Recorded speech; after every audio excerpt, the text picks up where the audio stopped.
ప్రపంచంలో నీటి యుద్ధాలు లేని ప్రాంతాలున్నాయా? అసాధ్యం. నీటి కోసం జరుగుతున్న యుద్ధాల్ని చూస్తూనే ఉన్నాం. ఆధునిక మానవుడి నీటి దాహం గురించి తెలిసిందే కదా. కరువు కాటకాల మధ్య చుక్క నీటి కోసం నదులపై భారీ ప్రాజెక్టులు కట్టుకుంటున్నాం. లక్షల ఎకరాలకు సాగునీరు అందించాలంటే వేల కోట్లు ఖర్చు పెట్టాల్సిందే అన్న ముద్ర పడిపోయింది. కానీ మన నీటి అవసరాలకు వాటర్ షెడ్స్ అల్టిమేట్ సొల్యూషన్ అని చెప్పిన వ్యక్తి ఆయన. అది అతి తక్కువ ఖర్చుతో ఆధునిక సమాజానికి నీటి కొరత తీర్చే ఫార్ములాని కనిపెట్టిన వ్యక్తి టి హనుమంతరావు. ఆయన ఇక లేరు. హనుమంతరావు సేవల్ని గుర్తు చేస్తూ V6 స్పాట్లైట్.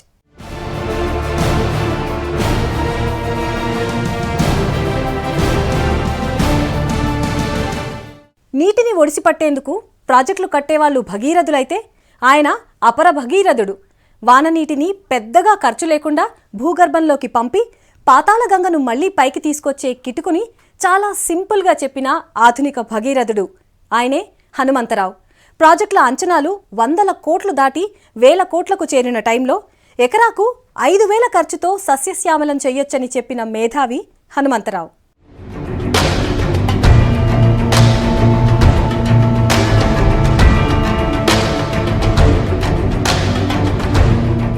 ప్రముఖ రిటైర్డ్ ఇంజనీర్ హనుమంతరావు కన్నుమూశారు. బేగంపేటలోని వివేకానంద హాస్పిటల్లో ఆయన తుది శ్వాస విడిచారు. ఉమ్మడి ఆంధ్రప్రదేశ్ ప్రభుత్వంలో చీఫ్ ఇంజనీర్ గా సేవలందించారు. రిటైర్ అయ్యాక ప్రపంచ బ్యాంక్ కి నీటిపారుదల సలహాదారుగా పనిచేశారు హనుమంతరావు.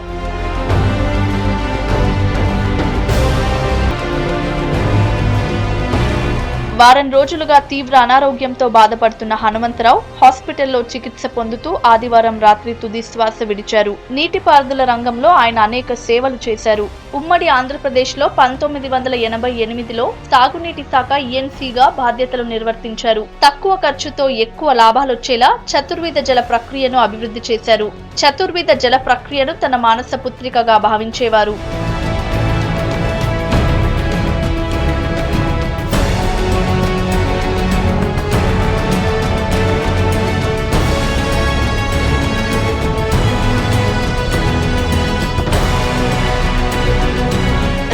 నుండి 2004 వరకు ఉమ్మడి ఆంధ్రప్రదేశ్కు జల సంరక్షణ మిషన్ సాంకేతిక కమిటీ చైర్మన్ గా వ్యవహరించారు హనుమంతరావు. వాటర్ షెడ్ లో చతుర్విధ జల ప్రక్రియను వివిధ ప్రాంతాల్లో అమలు చేసి విజయవంతం చేశారు. హనుమంతరావు ఆంధ్రప్రదేశ్ గుంటూరు జిల్లాలో పుట్టిన నీటి కేటాయింపుల్లో తెలంగాణకు జరిగిన అన్యాయంపై గొంతెత్తారాయన.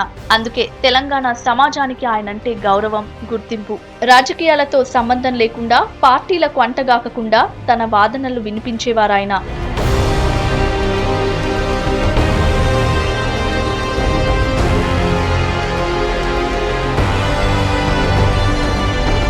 ఆంధ్రప్రదేశ్కు చెందిన పోలవరం ప్రాజెక్టును వ్యతిరేకిస్తూ ఎన్నో స్పీచ్లు ఇచ్చారు హనుమంతరావు. పోలవరం డిజైన్ మార్చాలంటూనే దానికి బదులు ఆయన చిన్న చిన్న బ్యారేజీలు కడితే ఇంకా ఎక్కువ ప్రయోజనాలుంటాయని, ఖర్చు తగ్గుతుందని సూచించారు.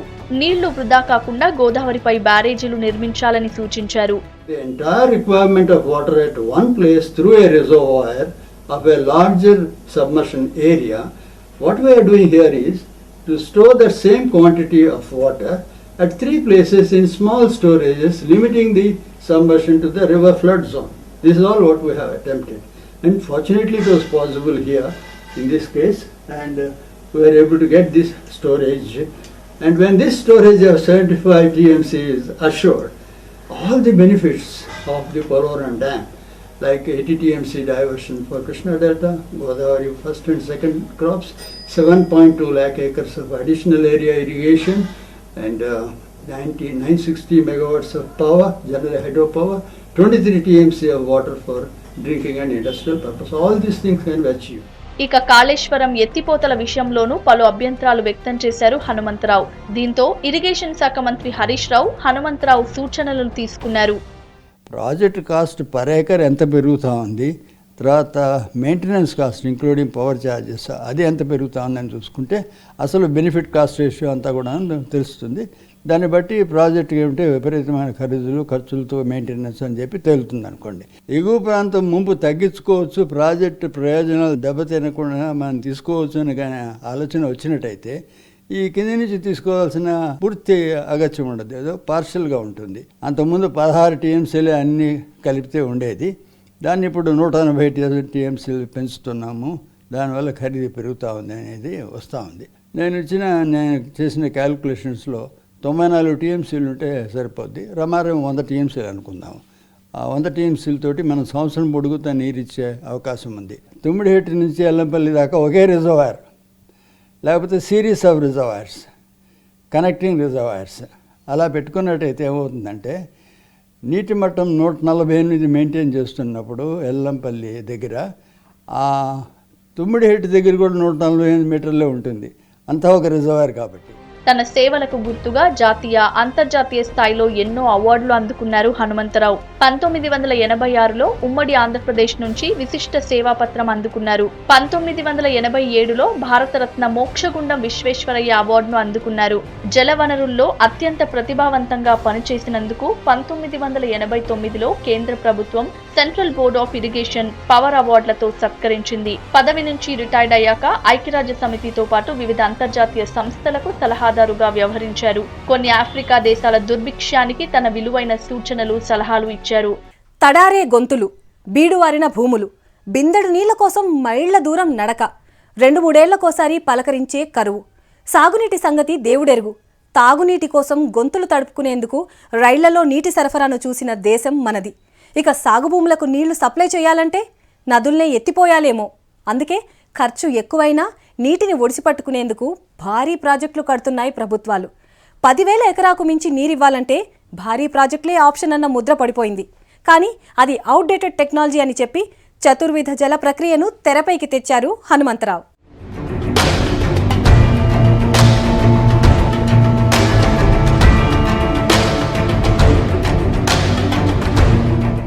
వేల కోట్ల రూపాయలు ఖర్చు పెట్టి భారీ నీటిపారుదల ప్రాజెక్టులు నిర్మిస్తే పొలాలకు నీరందించడం సాధ్యమా? తక్కువ ఖర్చుతో రైతులకు 3 పంటలకు నీరివ్వటం సాధ్యం కాదా? మండు వేసవిలో సైతం భూగర్భ జలాలు అడుగంటకూడదంటే ఏం చేయాలి? ప్రతి వాన నీటి బొట్టును ఒడిసిపట్టే మార్గం లేదా? ఈ ప్రశ్నలన్నింటికీ ఒకే ఒక్క సమాధానం వాటర్ షెడ్ పథకం. దాన్ని ప్రతిపాదించిన వ్యక్తి టి హనుమంతరావు.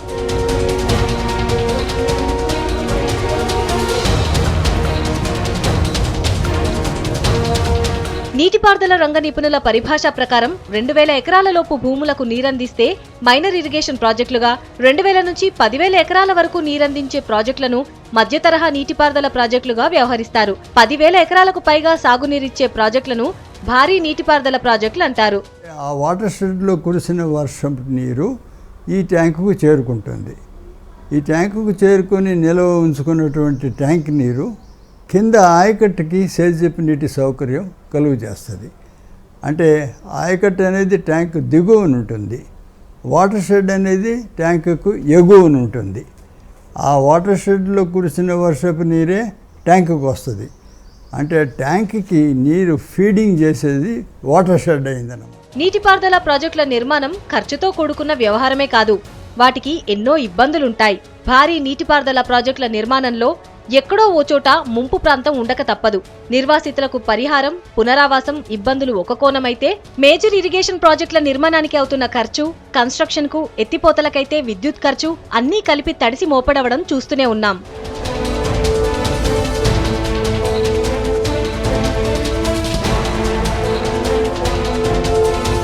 తెలంగాణ రాష్ట్రం దక్కన్ పీఠభూమిలో ఉండటంతో రాష్ట్రంలో ఇరిగేషన్ ప్రాజెక్టుల నిర్మాణానికి మరింత ఎక్కువ ఖర్చవుతోంది. మైదాన ప్రాంతాల్లో అయితే గ్రావిటీ ద్వారా నీటిని అందించవచ్చు. కానీ తెలంగాణలో చాలా వరకు భూభాగం సముద్ర మట్టానికి ఎక్కువ ఎత్తులో ఉంది. అందుకే మన రాష్ట్రంలో ఎక్కువగా ఎత్తిపోతల పథకాల ద్వారానే నీరందించడానికి అవకాశం ఉంటుంది. లిఫ్ట్ ఇరిగేషన్ ప్రాజెక్టుల వల్ల ప్రాజెక్టుల ఖర్చు విపరీతంగా పెరగటమే కాదు, నీటిని లిఫ్ట్ చేయడానికి చాలా ఎక్కువగా పవర్ ఖర్చవుతుంది. ప్రాణహిత, చేవెళ్ల, కాళేశ్వరం లాంటి ఎత్తిపోతల పథకాలకు వేల కోట్ల రూపాయలు ఖర్చవుతుందని అంచనా వేశారు. ఈ ప్రాజెక్టులలో 1 హెక్టారు ఆయకట్టుకు నీరందించాలంటే దాదాపు 10 లక్షల వరకు ఖర్చవుతుందని అంచనా.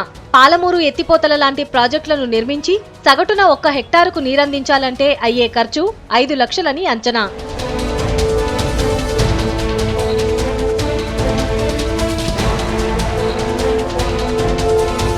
కానీ వాటర్ షెడ్ పథకాలను సమర్థవంతంగా అమలు చేస్తే కేవలం ఎకరానికి 5,000 రూపాయల ఖర్చుతో 3 పంటలకు నీరందించొచ్చని సూచించారు హనుమంతరావు. పైగా ఇరిగేషన్ ప్రాజెక్టుల ద్వారా 1 పంటకు మాత్రమే నీరందించవచ్చని, అదే వాటర్ షెడ్ పథకాల ద్వారా అయితే 3 పంటలకు సమృద్ధిగా సాగునీరందించవచ్చని సూచించారు.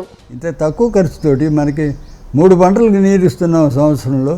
దుర్భిక్ష సంవత్సరంలో కూడా ఎండాకాలంలో నీరు ఎలా ఇస్తున్నాము, ఇదంతా అక్కడ వీలు కాదే. మేజర్ ప్రాజెక్ట్స్లో ఇచ్చే నీరంతా ఏంటి, సంవత్సరానికి ఒక పంట, ఆ పంట కూడా వర్షాకాలపు పంట, ఆ వర్షాకాలపు పంట కూడా ఆరుతడి పంట. దానికి ఇంత ఖర్చు పెడుతున్నాం, ఇంత కాలయాపన అవుతాం అంతాను. ఈ వాటర్ షెడ్ చేసినట్టయితే, ఇప్పుడు మొదలుపెట్టుకున్నట్టయితే జూన్కి పనులు పూర్తి చేసుకోవచ్చు. దాని ఫలితాలు వర్షాకాలంలోనే అనుభవించవచ్చు. వాటర్ షెడ్ పథకాలను చేపట్టడమే తెలంగాణ ముందున్న మంచి ఆప్షన్ అని గతంలోనే సూచించారు హనుమంతరావు. తెలంగాణలో భారీ మధ్య తరహా నీటిపారుదల ప్రాజెక్టుల కంటే బోరుబావుల ద్వారానే ఎక్కువగా ఎకరాల్లో రైతులు సాగు చేస్తున్నారు. అర్ధ గణాంక శాఖల లెక్క ప్రకారం 2013-14 సంవత్సరం నాటికి భారీ మధ్య తరహా నీటిపారుదల ప్రాజెక్టుల ద్వారా సాగవుతున్న భూమి 2.92 లక్షల హెక్టార్లు, పంపు సెట్ల ద్వారా సాగవుతున్న విస్తీర్ణం ఏకంగా 17 లక్షల హెక్టార్లు. సాగునీటి ప్రాజెక్టుల ద్వారా చేస్తున్న సాగు కంటే దాదాపు 6 రెట్లు ఎక్కువగా వ్యవసాయ పంపు సెట్ల ద్వారా వ్యవసాయం చేస్తున్నారని లెక్కలు చెప్తున్నాయి.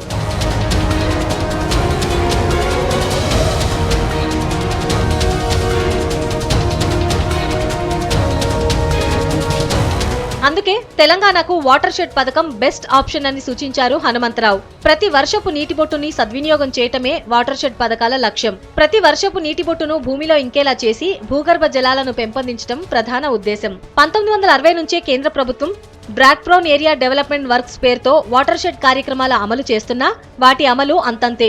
ఉమ్మడి ఆంధ్రప్రదేశ్లో 2001-4 మధ్య హనుమంతరావు సూచనలతో అప్పటి సీఎం చంద్రబాబు వాటర్ షెడ్ పథకాల అమలుపై కొంత ఆసక్తి చూపించారు. నీరు మీరు పథకం కింద మెదక్, చిత్తూరు జిల్లాల్లోని కొన్ని గ్రామాలు శాశ్వతంగా కరువుని జయించాయి.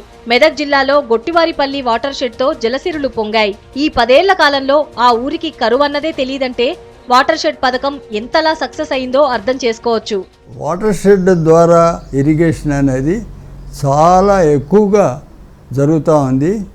నీటిపారుదల రంగంలో జరిగేటువంటి ఆయకట్టు కంటే కూడా 4-5 రెట్లు ఎక్కువ వాటర్ షెడ్ ద్వారా జరుగుతూ ఉందని. ఆ వాటర్ షెడ్ డెవలప్మెంట్ పనులు ఎలా చేయాలంటే ఫలితాలు ఇచ్చే విధంగా సాంకేతిక పద్ధతులు అవలంబించాలి.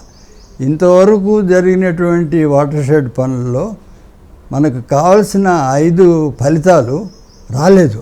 వాటర్ షెడ్లో ప్రవహించే ముఖ్య వాగు అది సజీవంగా ఉండాలి. వర్షాలు నిలిచిపోయిన తర్వాత కూడా దాంట్లో ఓటర్ నీరు రావాలి. ఆ ఓటర్ నీరు దాదాపు ఫిబ్రవరి నెల దాకా వస్తే మంచిది ఫలితం అన్నమాట. నేల కోతకి గురి అవుతూ ఉంది. వర్షాలు పడినప్పుడల్లా దాంట్లో ఉండేటువంటి పైపొర, అంటే అక్కడే సారవంతమైన నేల అంతా ఉంది, ఆ పైపొర కొట్టుకుపోయి వర్షపు నీరు బురద నీరుగా మనకి వాగుల్లో వస్తూ ఉంటుంది. అంటే సాయిల్ కన్సర్వేషను చాలా సక్రమంగా పకడ్బందీగా జరిగి వైఎస్ హయాంలో జలవనరులపై ప్రాధాన్యతలు మారాయి. వాటర్ షెడ్ పథకాలకు బదులు భారీ నీటిపారుదల ప్రాజెక్టుల నిర్మాణంపైనే కాన్సంట్రేట్ చేశాయి. ఉమ్మడి ఏపీ ప్రభుత్వం నుంచి ఇప్పటి తెలంగాణ ప్రభుత్వం వరకు దాదాపుగా 1,00,000 కోట్ల రూపాయలు ప్రాజెక్టులపై ఖర్చు చేసినా ఇప్పటికీ ఆశించిన ఫలితాలు రాలేదు. వస్తాయన్న గ్యారంటీ కూడా లేదు.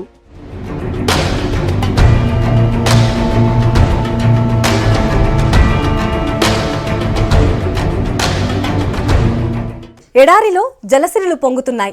కరువు నేల కళకళలాడుతోంది. బీడు భూములు సస్యశ్యామలమయ్యాయి. నమ్మటం లేదా? అయితే రాజస్థాన్ వెళ్లాల్సిందే. హనుమంతరావు చతుర్విధ జల ప్రక్రియను అమలు చేసి వసుంధర సర్కార్ అద్భుతాలే చేస్తోంది. 3 ఏళ్ల క్రితం మొదలైన 4 వాటర్ కాన్సెప్ట్తో రాజస్థాన్లో వేలాది గ్రామాలు సస్యశ్యామలమయ్యాయి.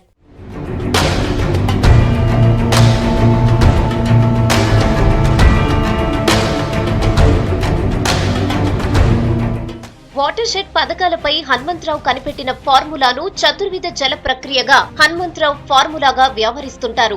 గచ్చిబౌలిలోని ఇంజనీరింగ్ స్టాఫ్ కాలేజ్ ఆఫ్ ఇండియాలో దీన్ని పాఠ్యాంశాలుగా బోధిస్తున్నారు. వాటర్ షెడ్ పథకాలను సమర్థవంతంగా అమలు చేయడం ద్వారా 4 ముఖ్య ఫలితాలు కనబడతాయి. కాబట్టి దీనికి చతుర్విధ జల ప్రక్రియగా పేరు పెట్టారు.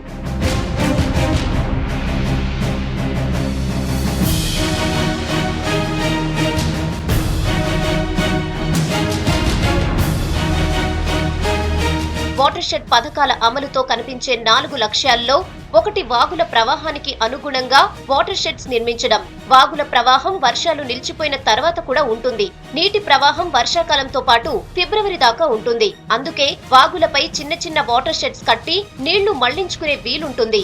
వాటర్ షెడ్స్ ద్వారా భూగర్భ జల వనరులు బాగా పెంచడం రెండో లక్ష్యం.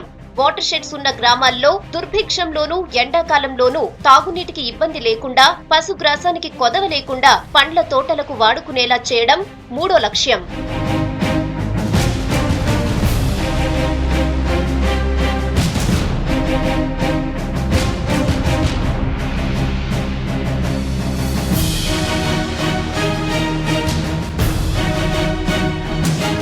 ఇక వర్షం కురిసినప్పుడు నీటి ప్రవాహం బురద లేకుండా స్వచ్ఛంగా ఉంటుంది. అడవుల్లో వర్షం కురిసినప్పుడు నీటి ప్రవాహం స్వచ్ఛంగా ఉంటుంది. కానీ ప్రస్తుతం వర్షం కురిసినప్పుడు నేల కోతకు గురై నీటి ప్రవాహంలో బురద ఉంటోంది. నేల కోతకు గురవడం వల్ల టాప్ సాయిల్లో ఉండే పోషకాలు కొట్టుకుపోతాయి. నిజానికి ఆ పోషకాలు సహజ ఎరువులుగా పనిచేస్తాయి.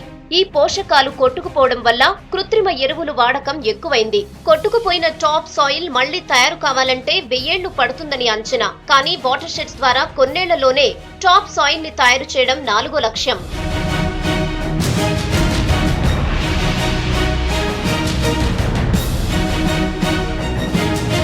హనుమంతరావు ప్రతిపాదించిన చతుర్విధ జల ప్రక్రియను రాజస్థాన్ ముఖ్యమంత్రి వసుంధర రాజే సింధియా విజయవంతంగా ఉపయోగించుకుంటున్నారు.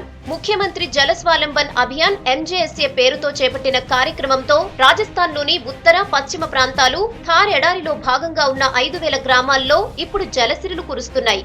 దక్షిణ, తూర్పు రాజస్థాన్లోని ఉదయ్పూర్, జాలావర్ లాంటి ప్రాంతాల్లో వాటర్ షెడ్ పథకాలను 2 ఏళ్ల క్రితం ప్రారంభించింది వసుంధర సర్కార్.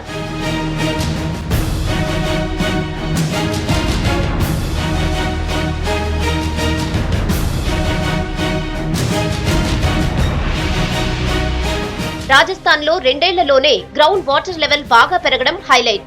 నిజానికి 3 ఏళ్ల క్రితం సింధియా సర్కార్ కు 4 వాటర్ కాన్సెప్ట్ పై ప్రెజెంటేషన్ ఇచ్చారు హనుమంతరావు. దాన్ని రాజస్థాన్ జల సంఘం సలహాదారు శ్రీరామ్ వెదిరే ఆధ్వర్యంలో చిత్తశుద్ధితో అమలు చేశారు. దాంతో ఫలితాలొచ్చాయి. 500 ఎకరాలకు 9 వాటర్ షెడ్స్ చొప్పున తక్కువ ఖర్చుతో ఆధునిక పద్ధతుల్లో నిర్మించారు. రాజస్థాన్ లో 42,000కు పైగా గ్రామాలున్నాయి. ఇప్పటికే 5,000 గ్రామాలకు పైగా ఫలితాలొచ్చాయి. ఇదే జోష్తో 2019 నాటికి 22,000 గ్రామాల్లో వాటర్ షెడ్ స్కీమ్స్ ని అమలు చేయాలన్న లక్ష్యంతో ముందుకు సాగుతోంది వసుంధర సర్కార్.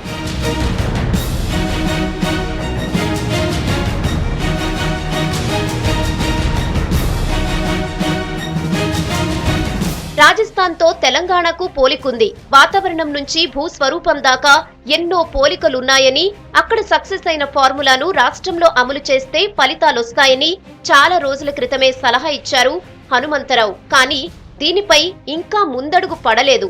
రాజస్థాన్ ప్రభుత్వం వాళ్ళకి కూడాను తెలంగాణ మాదిరి రాజస్థాన్ దక్షిణ భాగం, తూర్పు భాగం ఇటువంటి వాతావరణ పరిస్థితులే అక్కడ ఉన్నాయి. మనం చేసేటువంటి వాటర్ షెడ్ పనులు అంటే వాళ్ళు హనుమంతరావు టెక్నాలజీ అనే పేరు మీద శిలాపాలకాల్లో రాసుకొని ఒక్కొక్క వాటర్ షెడ్కి డెవలప్ చేసుకుంటున్నారు. ఆ డెవలప్ చేసుకున్నటువంటి ప్రక్రియలో వాళ్ళకి 1 సంవత్సరానికే ఫలితాలు కనపడ్డాయి. అంటే బావిలో నీరు అంతకుముందు లోతుగా ఉండేది, పైకి వచ్చింది అన్నమాట. కాబట్టి అక్కడ పని జరుగుతుంది రాజస్థాన్లో.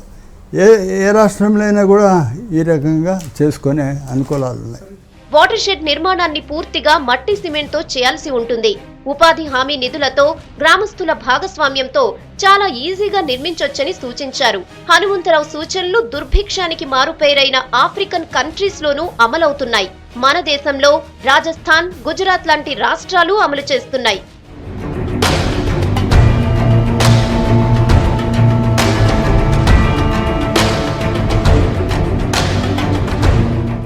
ప్రాజెక్టుల పేరుతో 1000 కోట్లు ఖర్చు చేయడం అంటే మబ్బుల్ని చూసి ముంత ఒలకబోసుకోవడమే అన్నది నీటి రంగ నిపుణుల మాట. వలసల నిరోధానికి, రైతాంగం బాగు కోసం, గ్రామ స్వరాజ్యం కోసం ఆశయం ఏదైనా సరే హనుమంతరావు సూచనలు, సలహాలు అమలు చేస్తే ఖచ్చితమైన ఫలితాలు వస్తాయంటున్నారు నిపుణులు. ఏమైనా హనుమంతరావు ప్రతిపాదించిన 4 వాటర్ కాన్సెప్ట్ ఆచరణీయం, ఆమోదయోగ్యం. ఆధునిక ప్రపంచానికి విలువైన సూచనలిచ్చిన ఆయన ఆత్మకు శాంతి కలగాలని కోరుకుంటూ ఇది V6 స్పాట్లైట్.